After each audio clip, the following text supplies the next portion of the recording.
Hey guys, রুমার লাইফস্টাইলে তোমাদের কাছে নিয়ে চলে এলাম আজকে পোলাওয়ের রেসিপি। এই দেখো, প্রথমে চালটাকে ভালো করে ধুয়ে আধ ঘন্টার মতন রেখে দিয়েছিলাম। গোবিন্দভোগ চাল, এটা হাফ কেজি চাল আমার। ধুয়ে আধা ঘন্টার জন্য জল ঝরিয়ে রেখে দিয়েছিলাম। তারপরে তার মধ্যে আদা আগের থেকেই দিয়ে রেখেছিলাম, গ্রেট করা আদা, লবণ দিয়ে দিলাম, হলুদ দিয়ে দিলাম।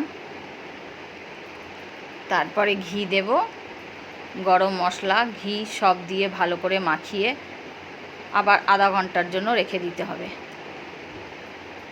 আমি তোমাদের সঙ্গে কন্টিনিউ ছিলাম না, কেন আমি একটু অসুবিধার মধ্যে ছিলাম।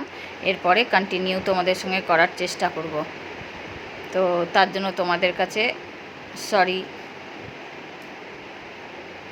এ দেখো, মেখে আধা ঘন্টার জন্য রেখে দেব।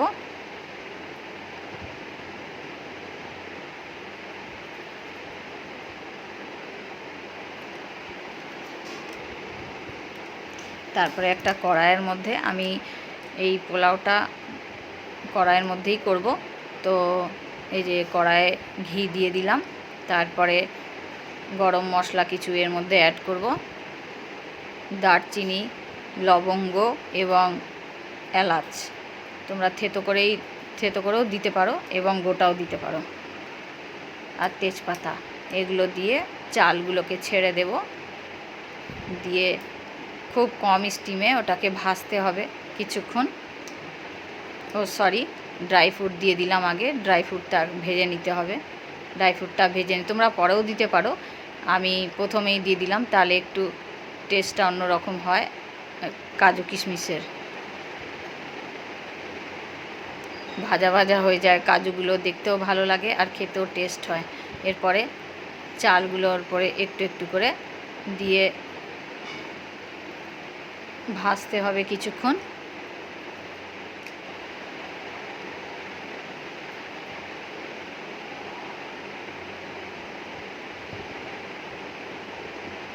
কি করব আমি মাথাতে আসছিল না, তো ভাবলাম তোমাদের সঙ্গে পোলাওয়ের রেসিপি, আজকে যেহেতু পোলাও করেছিলাম তো পোলাওয়ের রেসিপি শেয়ার করব। তো আলুর দমও করেছিলাম, কষা আলুর দম, সেটা তোমাদেরকে এই মুহূর্তে দেখাতে পারছি না। পরের নেক্সট ডেতে আমি আলুর দমের রেসিপিটা তোমাদের সঙ্গে শেয়ার করব।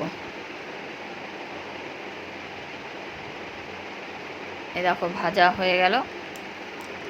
এইভাবে একটু কিছুক্ষণ ভাজতে হবে।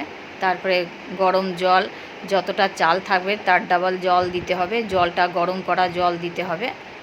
এ দেখো, গরম জল দিয়ে দিলাম, দিয়ে কিছুক্ষণ ফুটাতে হবে, দেখতে হবে যতক্ষণ না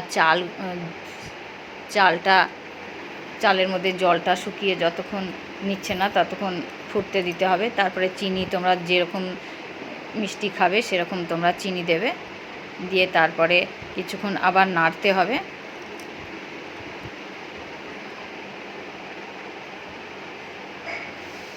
তারপরে এর মধ্যে তোমরা ঘিটা দিতেও পারো, আর না হলে না দিলেও হবে। প্রথমে আমি ঘিটা যেহেতু অল্প দিয়েছিলাম, ওই জন্য আমি লাস্টে ঘি দিয়ে দেব।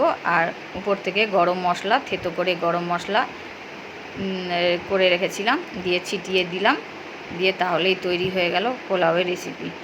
ফ্রেন্ডস, তোমাদের যদি ভালো লাগে অবশ্যই একটা লাইক করে দেবে, আর কমেন্টে জানাবে যে তোমাদের এই পোলাওয়ের রেসিপিটা কেমন লাগলো।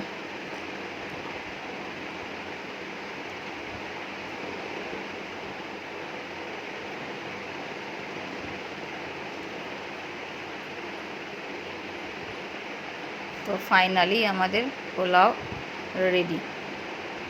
এ দেখো, থ্যাংক ইউ।